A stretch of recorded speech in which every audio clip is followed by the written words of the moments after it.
Nah kemarin itu Pak Pendeta ingat yang sempat bertanya itu tentang malaikat Erna ya, iya kan? Nah Pak Pendeta pengen adik-adik untuk bisa bikin jawaban begitu. Jadi cari di Alkitab itu kalau kita punya HP paling gampang sudah. Jadi cari yang kata malaikat, baru di situ malaikat buat apa? Atau apa di situ tentang malaikat yang dikatakan begitu. Jadi contohnya Gabriel, ya kan? Malaikat Gabriel itu kan waktu itu dia ketemu sama siapa saja? Sama Zakaria, ya kan? Ketemu sama Maria, ya toh, menyampaikan. Nah, jadi kalau ketemu malaikat, ternyata malaikat di situ, ya kalau nama orang ya malaikat Gabriel. Nah, dia sedang bertemu dengan Maria. Terus ada lagi malaikat yang di Perjanjian Lama bertemu dengan Abraham gitu contoh. Nah, jadi nanti adik-adik bantu cari beberapa yang didapatkan, boleh ditulis. Nah, kalau di situ ada malaikat yang ada huruf besar M-nya, khususnya bukan di awal ya, tapi di tengah kalimat atau di akhir kalimat ada M besar, berarti itu hal yang khusus. Nanti bisa Bapak Pendeta harapkan untuk kalian bisa kerjasama. Mungkin di hari Sabtu ada jadwal PKS. Belum ya? Ini warga Kedumi suka tahu tuh supaya mulai bilang PKS itu ada multi group.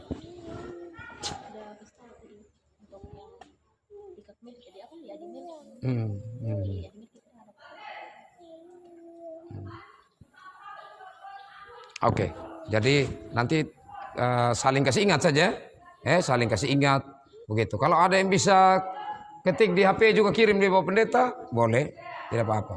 Kalau tidak ada data, tulis di kertas juga tidak apa-apa. Jadi itu penting sekali Bapak Pendeta, harap untuk kamu lebih. Kalau Bapak Pendeta sampaikan begini banyak yang dilupakan. Nah, selanjutnya mungkin ada dari adik-adik yang bertanya, yang punya pertanyaan. Oke, dari Lia ada? Sering saya di dalam kehidupan sehari-hari itu saya dapati orang yang bilang begini, kenapa kamu percaya Alkitab? Alkitab itu ditulis orang biasa, kenapa kamu harus percaya? Oke, baik. Jadi tentang Alkitab, Alkitab itu adalah, kalau kita orang Kristen dulu ya, kita punya keyakinan itu sola scriptura, hanya firman Allah, satu-satunya yang diwahyukan oleh Allah. Gitu. Wahyu itu yang turun ya. Jadi yang diwahyukan oleh Allah itu Alkitab. Nah, tapi Alkitab itu kan ditulis oleh manusia. Bahkan Alkitab itu dari bahasa aslinya saja ada berapa ya? Begitu. Perjanjian Lama di situ ada bahasa Ibrani. Perjanjian Baru ada bahasa sehari-hari orang Ibrani, bahasa Aram seperti Markus. Terus yang lainnya bahasa Yunani. Belum lagi waktu sudah diterjemahkan begitu ya. Diterjemahkan Alkitab itu dalam bahasa lain begitu ya. Dalam bahasa Inggris, dalam bahasa Jerman, sampai ke kita dalam bahasa Wanokaka pun sudah mulai diterjemahkan Alkitab itu. Nah itu kan tulisan manusia. Kenapa? Karena dia berubah-ubah begitu.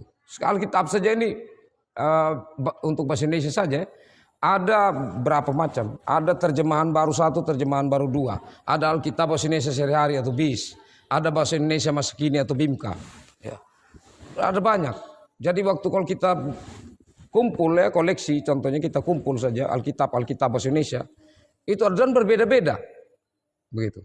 Berbeda-beda kalimat-kalimat itu kadang dia tidak sama begitu. Meskipun sebenarnya intinya itu sama. Tapi itu biasanya dalam perkembangan bahasa. Contohnya kenapa bahasa Indonesia itu dia berkembang berubah-ubah karena bahasa Indonesia yang lama sudah tidak cocok dengan sekarang. Gitu. Jadi kalau coba kamu temukan buku yang tahun 70-an kamu baca, kamu setengah mati mengerti. Saya setengah mati mengerti kalau baca. Gitu. Jadi kalau dia bilang tempo dulu, tempo doeloe gitu, baca setengah mati karena masih ejaan-ejaan lama yang ini. Tapi itu semua kadang-kadang juga ada perubahan dari segi struktur bahasa, begitu penempatan kalimat yang sekarang kita jadi mengerti, yang kalau kita baca yang lalu sulit dimengerti. Ya kalau begitu ini kan tulisan-tulisan manusia. Kok bagaimana bisa dikatakan bahwa itu adalah wahyu atau firman Tuhan? Ya, jadi Alkitab ini sebenarnya terdiri dari kitab-kitab yang jutaan sebenarnya, jutaan. Gitu. Surat-surat banyak sekali. Nah, kemudian di proses kanonisasi, kamu ingat kan? Proses kanonisasi, proses untuk memilah begitu. Jadi mana yang betul-betul bisa masuk di dalam kitab perjanjian lama, mana yang bisa masuk dalam kitab perjanjian baru, begitu. Mana yang saling mendukung satu dan yang lainnya, mana yang ini dia punya pandangan yang berbeda, dikeluarkan atau tidak diambil.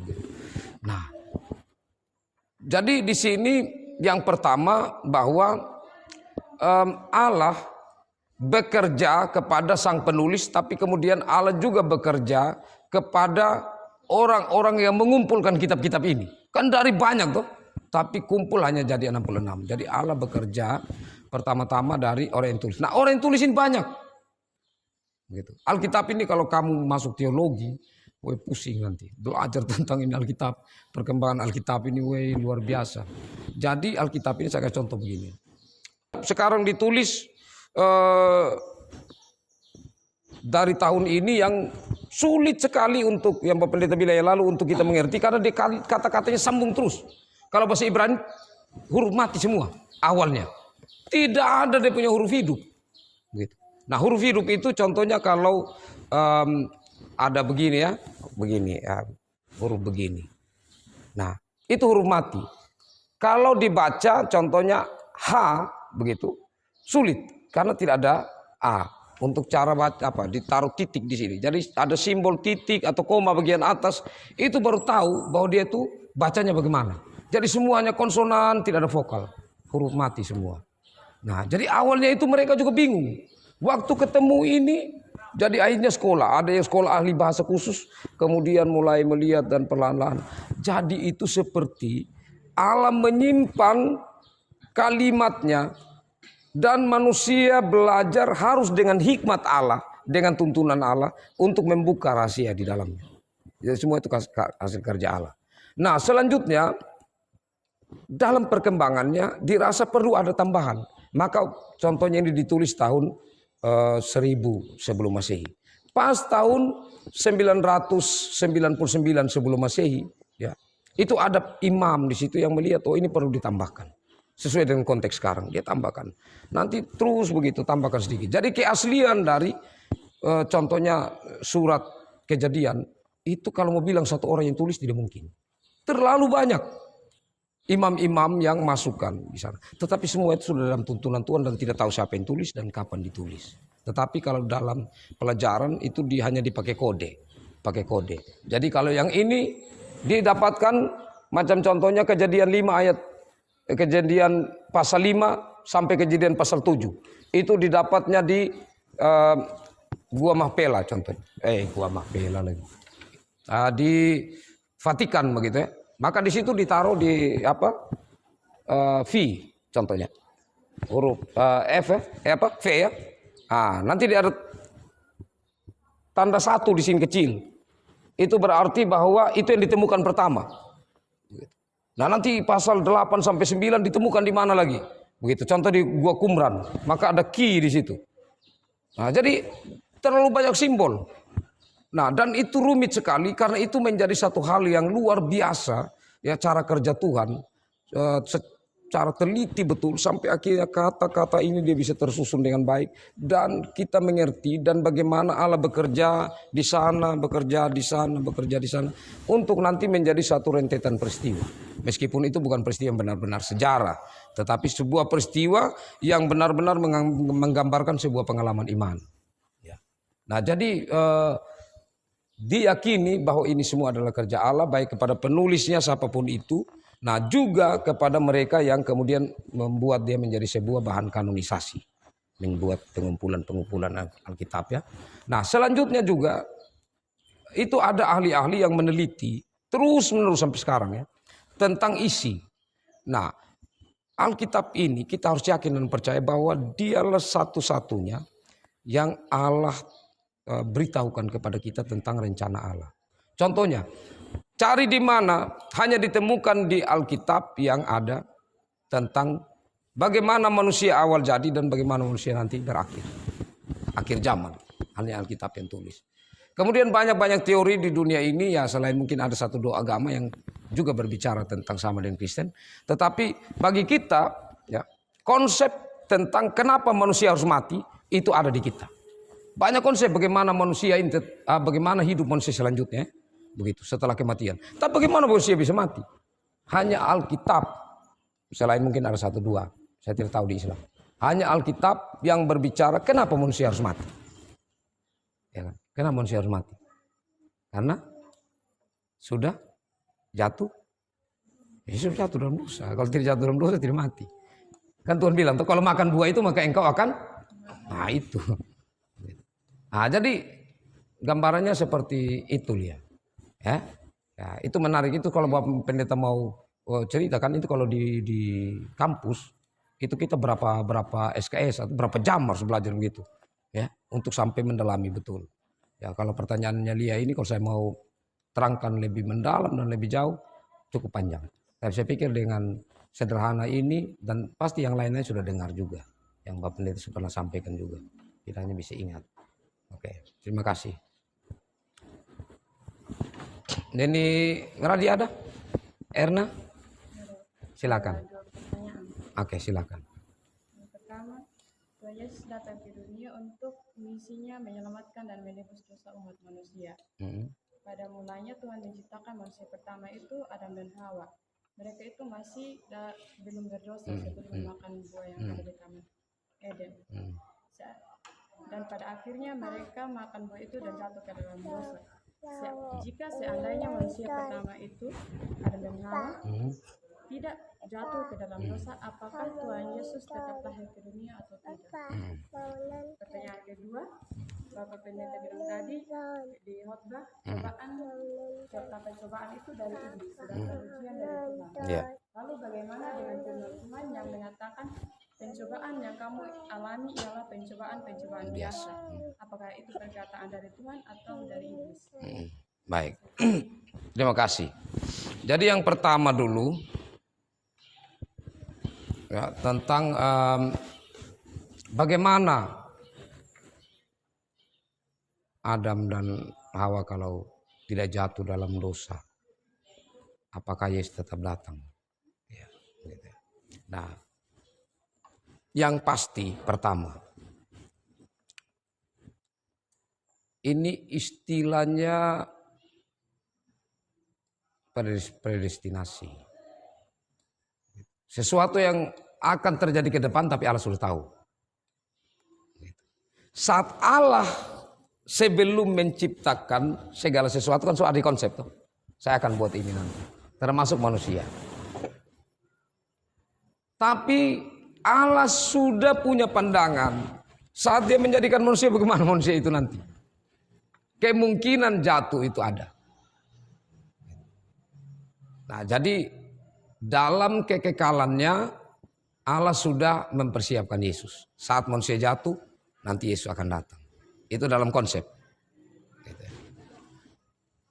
Nah, jadi di sini bahwa manusia punya kemungkinan jatuh itu ada. Seandainya pun ya, manusia tidak jatuh dalam dosa. Adam dan Hawa tidak jatuh dalam dosa.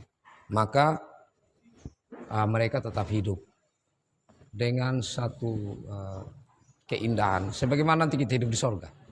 Gitu. Jadi gambaran tentang Adam dan Hawa yang belum jatuh dalam dosa memberi gambaran tentang bagaimana hidup kita nanti di sorga. Ingatkan yang Bapak Pendeta bilang yang lalu. Sebelum mereka jatuh dalam dosa, mereka telanjang tidak.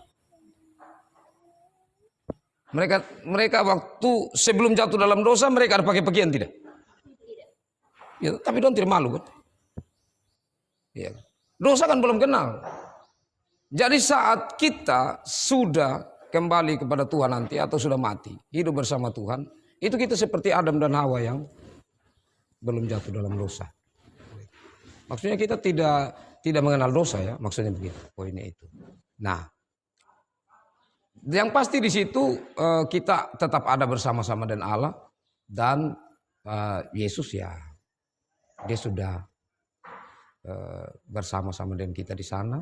Waktu contohnya Adam dan Hawa tidak jatuh dalam dosa, kan tetap semua kita ada. Maksudnya manusia tetap banyak karena berkat Tuhan yang memberkati mereka beranak cucu sebelum jatuh dalam dosa. Jadi Yesus itu datang ke dunia bagian dari rencana Allah untuk menebus dosa. Jadi pokoknya di situ. Kalau manusia tidak jatuh dalam dosa, maka kehidupan kita ya seperti gambaran Adam dan Hawa sebelum jatuh dalam dosa. Allah tidak perlu lagi cari Adam di mana, karena tidak rasa takut. Jadi persekutuan itu indah sekali. Dari yang pertama tadi, apakah hanya itu ya maksudnya? Atau ada maksud lain dari pertanyaan yang pertama tentang itu? Yang kedua tadi tentang apa? Oh ya, coba. Ya, jadi yang Bapak Pendeta sampaikan tadi, Bapak Pendeta ingatkan kembali bahwa pencobaan sumbernya itu jelas dari iblis, sedangkan ujian itu dari Tuhan. Cobaan bertujuan merusak, sedangkan ujian itu bertujuan membangun ya, begitu. Jadi contohnya begini, kalau kamu mau naik kelas itu akan lewati pencobaan atau pengujian? Akan lewati cobaan atau ujian? Ujiannya pasti guru tidak mungkin coba-coba ya, kok coba-coba sebenarnya kelas. Harus uji. Jadi uji itu sebenarnya baik kan? Untuk kita naik level lagi kita. Tapi kalau cobaan itu kan apa dari iblis? Karena begini. Iblis itu selalu menyaksikan tentang kuasa Allah, meskipun dia tahu Allah itu. Kemudian dia mau menarik manusia supaya manusia itu bisa menjauh dari Allah. Nah, berhubungan dengan yang membingungkan ya pada saat di dalam kalimat pencobaan-pencobaan yang kamu alami, pencobaan biasa itu. Yakobus mungkin ya. Ya. Coba cari di Yakobus kalau tidak salah. Baca. Ujian dan pencobaan. Berbahagialah orang yang bertahan dalam pencobaan, sebab apabila ia sudah tahan uji, ia akan menerima mahkota kehidupan yang dijanjikan Allah kepada siapa yang mengasihinya. Apabila seorang dicobai dan ia berkata, pencobaan itu datang dari Allah, sebab Allah tidak dapat dicobai oleh yang jahat, dan ia sendiri tidak mencobai siapapun, tetapi tiap-tiap orang dicoba oleh keinginannya sendiri, kalau ia diseret dan dipikat olehnya. Dan apabila keinginan itu ia telah dituahi, ia melahirkan dosa. Oke. Jadi yang penting tadi itu bahwa apa yang membingungkan, coba kalimat pertama ulang lagi. Berbahagialah orang yang bertahan dalam pencobaan, sebab apabila ia sudah tahan uji, ia akan menerima mahkota. Kan aneh kan? Berbahagialah orang yang bertahan dalam pencobaan. Karena kalau dia sudah tahan uji, seperti cobaan dan ujian sama. Ya kan? Sepertinya sama. Begitu ya. Meskipun nanti di kalimat berikut dikonfirmasi lagi. Allah tidak mencobai siapapun. Ya kan? Nah, kalau begitu bagaimana menjawab ini? Jadi begini, perhatikan baik-baik. Saat iblis datang, ini contoh, Bapak Pendeta ambil contoh. Saat iblis datang kepada Tuhan. Tuhan, kalau manusia itu kaya, kalau hidupnya enak, dia tuh akan beribadah dengan baik-baik sama Tuhan. Tuhan sudah tahu maksudnya iblis. Terus Tuhan bilang kan, iblis bilang begini. Coba ambil dia punya kekayaan. Yang kau maksud, saya maksud tuh Ayub. Coba ambil dia punya barang-barang, apa-apa yang dimiliki. Pasti nanti dia tidak akan beribadah lagi, dia akan hujat Tuhan. Ya kan? Oke, silakan. Saat Tuhan bilang silakan. Iblis datang meminta, dan di situ jangan iblis mau mencobai Ayub, ya kan? Saat Tuhan bilang silakan, di situ berarti Tuhan izinkan Ayub dicobai. Tapi saat Tuhan berkata silakan, di situ untuk Ayub sebenarnya Tuhan izinkan.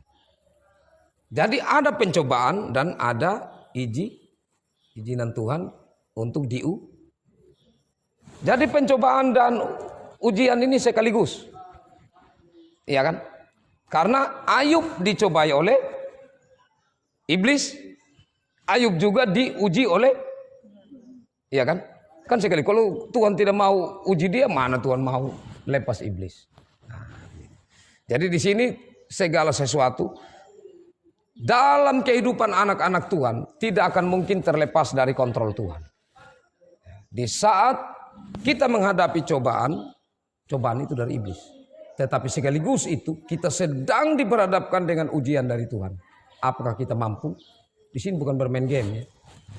Bukan. Tapi sebenarnya satu pertaruhan begitu. Pertaruhan begitu.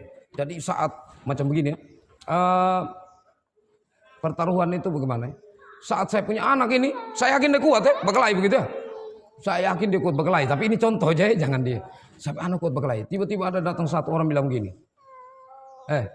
Ini saya ada bawa anak satu. Berani tidak untuk? Oh berani? Begitu. Silakan. Kan saya yakin. Begitu. Saya punya anak itu mampu.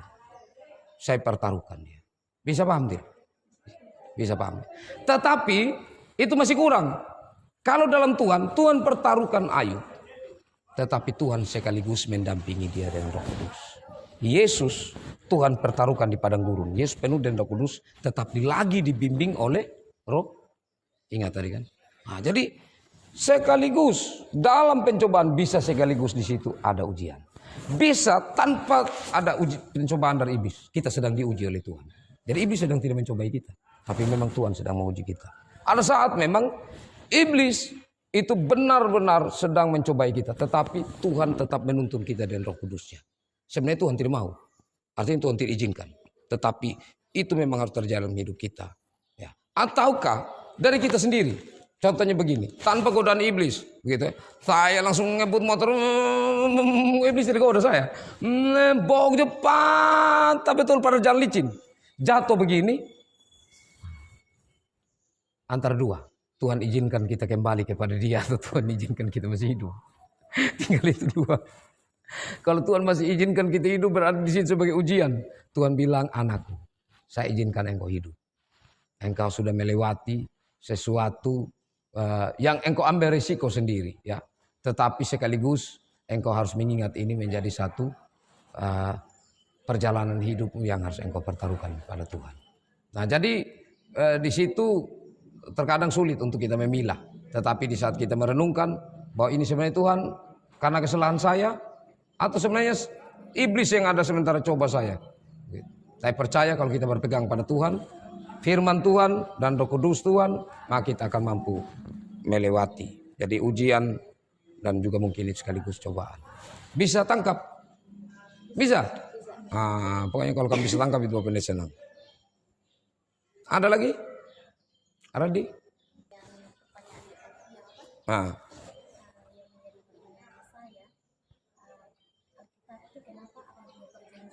Tidak satu saja. Dan terus di perjanjian baru itu kan nats-natsnya itu Matius, Markus, Lukas dan seterusnya itu apa? Itu apakah nama-nama yang sudah terpilih atau nats yang sudah dipilih memang yang sah begitu? Iya.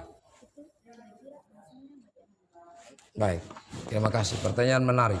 Jadi tentang Alkitab ini, dia dua bagian. Itu berhubungan dengan yang perjanjian baru, itu khusus menceritakan tentang janji yang sudah digenapi. Jadi sejak Yesus Kristus. Jadi terus. Sedangkan yang sebelum Yesus Kristus datang itulah perjanjian lama. Tetapi tentang perjanjian lama itu ada dua bagian. Pertama itu perjanjian yang Allah berikan ya lewat Abraham dan keturunannya sebelum masuk ke tanah Kanaan. Ya, jadi ada apa ya, sebelum masuk ke tanah Kanaan itu ada perjanjian Allah dengan bangsa Israel. Dan janji itu turun temurun.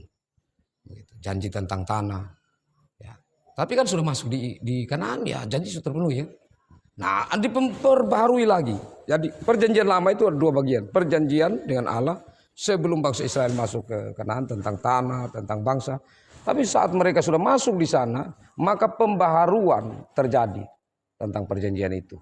Yaitu bahwa di situ Allah mengangkat bangsa Israel menjadi anaknya dan Allah menuntut bangsa Israel untuk supaya menjaga kekudusan hidup sesuai dengan hukum Tuhan yang diberikan dalam perjalanan ke Kanaan. Kan itu Tuhan berikan 10 hukum kan.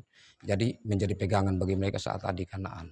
Jadi ada pembaharuan ini karena apa? Dan ada pembaruan beberapa kali sebenarnya, pembaruan perjanjian. Jadi maksudnya begini, bangsa Israel gagal. Kalau gagal berarti kan sebenarnya batal perjanjian itu kan. Maksudnya begini, Allah bilang engkau harus menyembah aku. Tidak boleh ada Allah lain. Tapi gagal, bangsa Israel menyembah Allah lain lagi. Dibaharui lagi. Gitu. Pembaruan lagi perjanjian itu. Gitu. Nah, sampai akhirnya puncak dari pembaruan perjanjian itu bukan lagi perjanjian lama yang dipakai, tetapi sudah digenapi apa yang dijanjikan di perjanjian lama itu. Meskipun tidak harus dihapuskan semua. Menyempurnakannya. Seperti kan perjanjian lama hukum Taurat. Allah tidak membuang itu. Tapi Allah menggenapi itu. Datang Yesus Kristus. Hukumnya tetap dipakai. Tetapi di situ hukum kasih yang paling tertinggi. Hukum Taurat itu menjadi kita berjaga-jaga. Kita ingat bahwa kita tidak boleh melakukan dosa. Tetapi hukum kasih membuat kita ingat bahwa kita sudah selamat di dalam Tuhan. Nah, jadi itu kenapa harus ada pembagian. Ada perjanjian lama dan ada perjanjian baru. Selanjutnya tentang bukan saja perjanjian baru ya, tentang perjanjian lama juga. Tapi lebih fokus saya karena pertanyaan di perjanjian baru. Jadi tentang nama-nama yang disematkan. Ini Injil Matius. Memang itu orang, itu murid Yesus. Gitu. Ya jadi memang kalau sebagian besar kalau kita lihat di perjanjian baru kan Paulus kan, surat-surat Rasul, dan kebanyakan itu hanya 2 orang saja yang mengerucut kepada pribadi. Ya begitu. Seperti surat Paulus kepada Timotius itu kan pribadi kan. Nah, surat Paulus kepada siapa lagi? Nah, tapi yang lainnya semua itu kan surat kepada jemaat-jemaat. Dan itu jemaat-jemaat itu jelas tujuannya tidak disangsikan. Itu pasti. Dan penulisnya juga pasti karena sudah diukur begitu rupa. Cara berpikir Paulus seperti ini. Surat yang muncul ini, ini bukan. Cara berpikir Paulus, dia punya teologinya tentang Yesus Kristus bukan ini. Jadi saring betul bahwa ini benar-benar Paulus yang tulis. Nah sekarang tentang Ibrani, itu yang tidak tahu sampai sekarang. Jadi penulis Ibrani itu jangan baca. Ya rekan-rekan pemuda kita baca dari kitab Ibrani yang ditulis oleh Paulus, bahaya. Jangan. Karena Ibrani itu belum tahu sampai sekarang siapa yang tulis ya toh.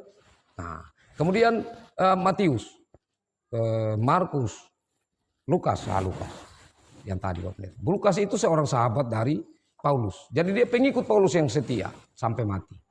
Nah, dan dia itu adalah dokter. Lukas itu adalah dokter. Dokter yang sangat-sangat terjadi kalau kamu baca dari Matius, Markus, Lukas, Yohanes. Pasti Injil Lukas itu yang paling rapi tulisannya. Maksudnya tersusun dengan baik, paling teliti. Dan kalau dia berbicara tentang orang-orang sakit. Bagaimana orang di Samaria itu ya. Dan membalut luka-lukanya, membawa ke tempat penginapan untuk dirawat, membayar orang itu supaya merawat yang sakit itu dengan teliti karena dia seorang dokter, Lukas ini. Jadi itu contoh. Jadi nanti kita bisa cari-cari itu di Google, kira-kira Matius ini siapa yang tulis ya, Lukas siapa yang tulis, bisa dapat referensi. Ya terima kasih Radi, saya pikir sudah luar biasa waktu yang kita pakai. Jadi kalau yang punya pertanyaan simpan ya, nanti ke depan kita tanya ya dia. Nanti depan saja. Nah, karena sebenarnya itu bagus. Kalau ada satu pertanyaan saja, kalau mau diterangkan sebenarnya banyak sekali. Baik, mari kita berdoa. Terima kasih Tuhan untuk kesempatan indah ini. Anak-anak Tuhan sudah bersedia untuk mengikuti kata kesaksi ini. Mereka sudah memberi pertanyaan. Tuhan berkati. Biarlah dengan hikmat Tuhan mereka mampu untuk menyerap, untuk menyimpan apa-apa yang sudah didapati lewat materi kata kesaksi hari ini. Dan kami akan berpisah. Tuhan mari jaga, lindungi dan berkati kami semua. Terpuji namamu ya Allah Tritunggal, Bapa, Anak dan Roh Kudus, kekal selama-lamanya. Amin.